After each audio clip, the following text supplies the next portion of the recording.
In a crash test, the car of mass 1.2 times 10 to the power of 3 kg collides with the wall and rebounds as illustrated below.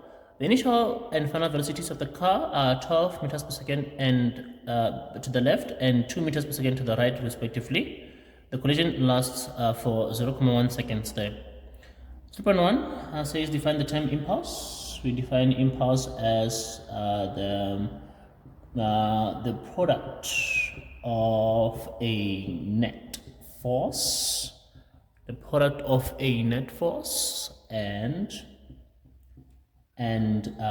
the time the net force acts on an object. The product of the net force and the time the net force acts on an object, 2 marks for that. 3.2 says calculate the impulse of the car during the accident. So we have a change in velocity here.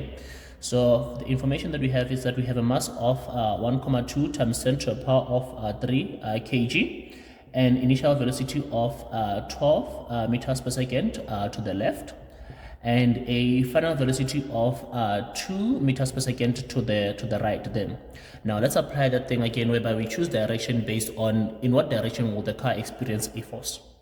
So the car is moving to the left, collides with the wall, and then experiences a force to the right. Then a car here's a wall, car moving to the left, collides with the wall and experiences a force to the right from the wall. So that is why we are going to choose right as positive then.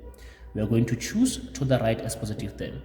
So remember, we don't just choose the direction, we must also assign it to our velocities then. So that means that this 2 meters per second final velocity that is to the right is going to be positive, and the 12 that is to the left, the initial, is going to be negative there. I assign it so that I can remember.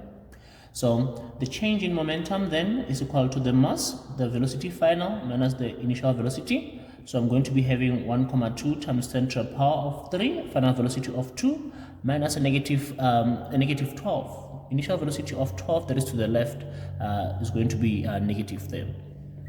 So I'm going to have 1,2 times 10 to the power of 3.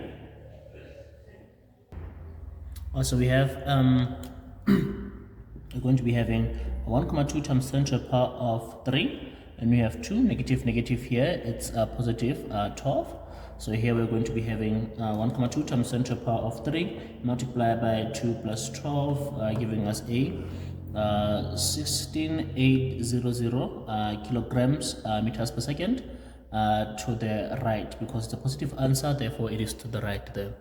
Right, and having been given the contact time of 0,1, we are going to say that then the net force multiplied by the time, the impulse, is equal to the change in momentum. So we're going to be having F net, a time of 0,1 is equal to a change in momentum of 16,800 there, divide by 0,1, divide by 0,1, and the answer there is going to be 16,800 0 newtons there. It's positive, so it is also to the right there, the force experienced by the car there. The question can then be what will be the force experienced by the wall from the car will be the same amount of force, just to the left there in the opposite direction, according to Newton's third law there. So to mark this, we're going to be having 1, 2, and then 3 there, and then 1, 2, and then 3 there. The last question says, how will the magnitude of the force exerted on the car be affected if the time interval of the collision remains 0,1 but the car does not bounce off the wall? Write down increase, decrease, or remains the same. So the car does not bounce. If the car does not bounce, it means that we are going to have a final velocity of 0. Now, if you have a final velocity of 0, not bouncing means that the change in momentum decreases there. Now, no bounce. So we start with that no bounce. No bounce means that the change in momentum decreases there. With a bounce, we get a greater change in momentum, but no bounce means that the change in momentum decreases. Now, if the change in momentum decreases, then we have to find the relationship between change in momentum and net force there. So from the impulse equation, we have impulse is equal to change in momentum divide by time here, divide by time over there, time cancel time. So the net force is equal to the change in momentum divided by the change in time. So you can see from this equation that the net force and the change in momentum are directly proportional. So if we say the change in momentum is going to decrease, therefore the net force will also decrease there. So the correct answer is going to be decreases there. So here for the same contact time, no bounds means that the change in momentum decreases. The change in momentum and the net force are directly proportional. If the change in momentum decreases, therefore the net force will also decrease there.